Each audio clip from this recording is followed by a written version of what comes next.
안녕하세요, 여러분. 이번 시간하고 다음 시간에는 이 남북국의 문화에 대해서 알아보도록 하겠습니다. 자, 이것만 알고자. 남북국의 문화. 남북국의 문화에 남북국이란 말. 여러분들 많이 못 들어보셨나요? 남북국이라는 말은 앞에서 말씀드렸지만 유득공이라는 분의 발해고라는 책에 이제 처음으로 언급이 되는데 그것을 우리가 사용을 합니다.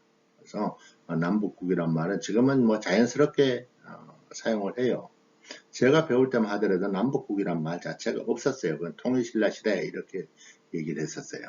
그리고 역시 통일신라 시대에 남북국 시대에도 신분제가 존재를 했다 하는 것이고요. 그 다음에 전쟁까지 했던 당이지만 당과 교역이 활성화가 됐다 하는 것을 여러분들이 알고 머리에 넣고 그 다음 시간을 쭉 진도를 나가면 되겠습니다. 자, 통일신라 시대, 그 다음에 발해, 여기에 정경사회 문화 이쪽에 대해서 알아보도록 하겠습니다. 자, 일단 정치제도 쪽을 먼저 보겠습니다. 통일신라는 중앙에 이제 집사부가 있었죠. 장은 시중입니다. 집사부의 기능이 강화가 되고 그 다음에 13부를 설치를 합니다. 그리고 사정부, 관리감찰기구로서 사정부를 둡니다. 그래서 중앙은 이렇게 시스템을 갖춰갔고요. 지방의 경우에는 구주 오소경을 뒀어요. 그래서 구주 오소경에 주에는 이제 총관을 뒀고요. 그 주 밑에 군현을 두고 그 밑에 다시 촌을 두는데 촌은 이 촌주가 관장을 했죠. 구주 오소경의 구주는 어디냐? 한주, 삭주, 명주, 상주, 강주, 양주, 공주, 전주, 무주 이렇게 9개를 뒀고요. 오소경은 북원경, 중원경, 서원경, 남원경, 금강경 이렇게 뒀습니다. 북원경은 원주를 얘기하는 것이고요. 중원경은 충주, 서원경은 청주, 남원경은 남원, 금강경은 김해 이렇게 하는데 여러분들이 참고로 아시면 되겠습니다. 그리고 이 군사 조직으로는 이제 중앙에 국왕 직속 부대로 구서당을 뒀고요. 지방에는 십정을 두었습니다. 근데 십정은 앞에 얘기했던 구주 오소경에 구주의 한정씩을 두고 국경지역이었던 한주의 한정을 추가를 합니다. 그러니까 한주에 2정을 뒀다는 얘기죠. 그래서 십정이 되는 겁니다. 그렇게 지방을 군사조직을 만들었었고요. 그 다음에 향과 부곡을 설치를 합니다. 우리가 주로 알고 있는 향, 부곡, 소 이렇게 해가지고 특수행정구역이라고 알고 있지만 소는 정확한 기원은 모르겠지만 대략 고려시대에 있었다. 이렇게 여러분들이 아시면 되겠어요. 그래서 향과 부곡은 농민들이 거주하는 곳이지만 거주인의 자유를 제한한다든가 해서 거의 뭐 천민 다루듯이 했다. 이렇게 보시면 됩니다. 고려시대에 있었던 소는 농민이 아니고 이제 수공업자들이죠. 그 사람들이 모여 살았는데 거기도 역시 천민 취급을 했습니다. 그래서 향부곡이 있었다라는 걸 여러분들이 아시면 되겠고요. 그 다음에 상수리 제도를 실시를 했는데 상수리 제도는 무엇인가 하면 고려 기인 제도가 여기서 발전합니다. 그래서 이것은 뭔가 하면 외주에 있는 관리를 한 명씩 서울로 불러올립니다. 그 얘기는 즉 인질 같은 역할을 하게 되겠죠. 그렇게 해서 지방을 통제를 했다 하는 것이고요. 또 외사정이라는 것이 있어서 외사정은 이제 중앙에서 지방으로 파견하는 관리를 얘기하는 겁니다. 그렇게 통일신라는 이렇게 시스템을 갖추어 갔다 하는 것입니다. 발해의 경우에는 국정총괄은 이제 대내상이 했고요. 중앙은 삼성육부제를 두었습니다. 그리고 중정대, 주자간, 문저건 같은 것을 뒀는데 중앙의 삼성은 정당성, 선조성, 중대성 이렇게 삼성을 뒀고요. 6부는 충인의지의 신. 우리가 주로 보면 이제 그 육부, 육조 이렇게 고려나 조선시대 가면 나오는데 2호 예병 형공 이렇게 우리가 외우죠. 그런데 여기는 충인의지의 신인데 다 비슷하다고 보시면 돼요. 그래서 여러분들이 뭐 굳이 외울 필요까지는 없을 것 같아요. 아무튼 그렇게 해서 삼성 육부를 뒀었고요. 중정대는 이제 그 관리의 비리를 감찰하는 곳이었습니다. 주자감의 경우에는 이제 교육기관이고요. 문저관은 책과 문서를 관리하는 곳입니다. 이렇게 중앙을 정돈을 했고 지방은 5경 15부 62주를 뒀습니다. 그래서 부에는 도덕을 뒀고요. 주에는 자사, 그 다음 그 아래에 현에는 현승을 뒀다고 합니다.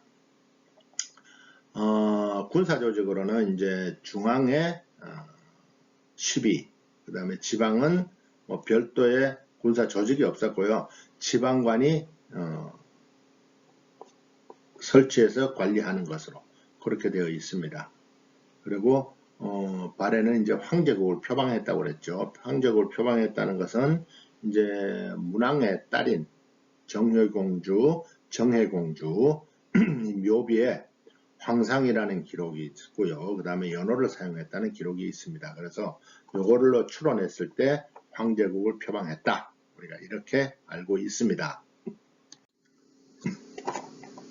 자, 경제 쪽을 한번 보겠습니다. 경제는 통일신라 이제 수치제도. 수치제도는 여러분들 뭐 거의 똑같습니다. 조세, 공물역 이렇게 되죠. 뭐 그것은 앞으로도 나올 고려나 조선도 마찬가지예요. 그래서 조세는 보통 통상적으로 수확량의 10%를 징수를 했습니다. 그리고 지역의 특산물이라든가 나라에 필요한 시에 이제 그 촌락 단위로 곡물을 수출했고요. 역은 이제 요역과 군역이 있었죠. 그 요역은 이제 그 작업하는 거, 군역은 군대 가는 건데, 군역은 16에서 60세 남자들한테만 부과를 시켰다는 것입니다. 그리고 민정문서라는 것은 이제 토지문서인데요. 이 민정문서는 3년마다 작성을 했습니다. 토지제도는 이제 신문학 때 앞에서 나왔던 것들이 다시 이제 나오니까 여러분들이 그 세팅을 해가지고 이제 기억을 하시면 됩니다. 신문학 때 노급을 폐지하고 관료전을 실시를 했었죠. 네. 그리고 성덕왕 때는 백성들한테 정전을 지급을 했었고요. 그렇지만 후대에 오면서 경덕왕 때 노급이 다시 부활을 하면서 귀족들의 세력이 커진다. 이렇게 여러분들이 보시면 되겠습니다. 시장은 이제 그 신라시대에 동시가 있었다고 그랬죠. 동시전을 설치해서 동시를 관리했다고 얘기를 했었죠. 네, 여기에 서시와 남시를 추가했다는 것은 시장이 굉장히 활성화가 되었다. 이렇게 보시면 되겠습니다. 수공업의 경우에는 이제 주로 이제 관영수공업 중심이었죠. 관에서 필요한 것들을 이제 생산하는 관영수공업이 중심이었다. 하는 것이고요. 그 다음에 무역은 이제 울산항이 번창했습니다. 울산항이 번창했는데 울산항에는 당과 일본만이 아니고 이슬람 상인까지 이제 왕래를 할 정도로 상당히 큰 규모로 이제 그 번창을 했습니다. 그리고 그러다 보니 그 해안가에 노략질을 하거나 그 다음에 그 신라인들을 그 잡아다가 당나라나 뭐 다른데 노예로 파는 그런 해적들이 이제 창궐을 해요.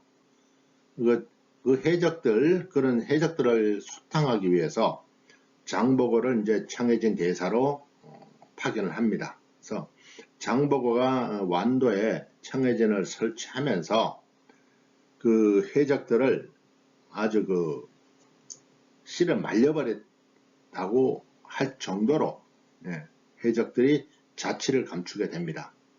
대단한 사람이죠. 그걸 근거로 해가지고 왕이 쟁탈전까지 뛰어들었었으니까요. 어쨌든 장보고의 청해진이 설치가 됩니다. 그리고 당나라와는 이제 굉장히 빈번한 교류가 있었다고 그랬죠.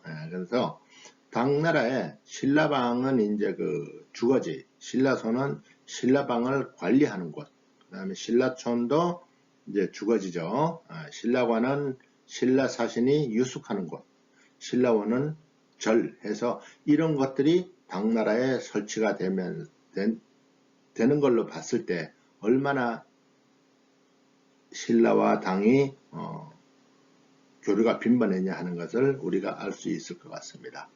이 신분제의 경우에는 신분제는 이때도 계속 지속이 됐었죠.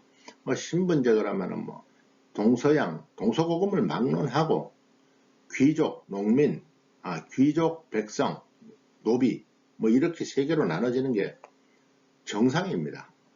정상이라고 얘기하기는 좀 그렇습니다. 그죠? 아무튼 이렇게 나눠져 있었어요. 그래서 통일신라 시대에는 이제 왕실과 귀족들은 시급과 노급, 그 다음에 조세 징수권, 그 다음에 노비를 소유하는 특권 계층들이에요. 시급이 뭐고 노급이 뭐죠? 시급은 유공자들한테 지급하는 것. 그 다음에 노급은 관료들의 보수로 지급하는 것입니다. 그래서 여기에 땅을 주는 게 아니고 땅에 대한 조세 징수권을 주는 겁니다. 그러니까 땅을 완전히 줬다 이렇게 생각하시면 안 돼요. 그래서 조세 징수권을 줬고 그 다음에 노비 소유 이런 모든 특권은 다 왕실과 귀족들이 가지고 있었습니다. 농민들은 조세, 역 이런 것들을 부담하는 사람들이죠. 그래서 앞에 잠깐 말씀드렸지만 향부곡의 농민들은 거의 천민 수준이었다 하는 것이고요. 노비들은 관청이나 개인들의 재산이다. 인간이 아니었죠. 그래서 위에 보면 노비들이 관청, 아니면 이걸 관노비라고 그러고, 그 다음에 개인이 소유한 노비들은 주로 보면 왕실과 귀족들이 독점을 했다. 이렇게 보시면 되겠습니다. 발해의 경우에는 여기도 역시 수치제도는 곡물징수, 곡물수치, 그 다음에 역 이렇게 돼 있죠. 똑같죠.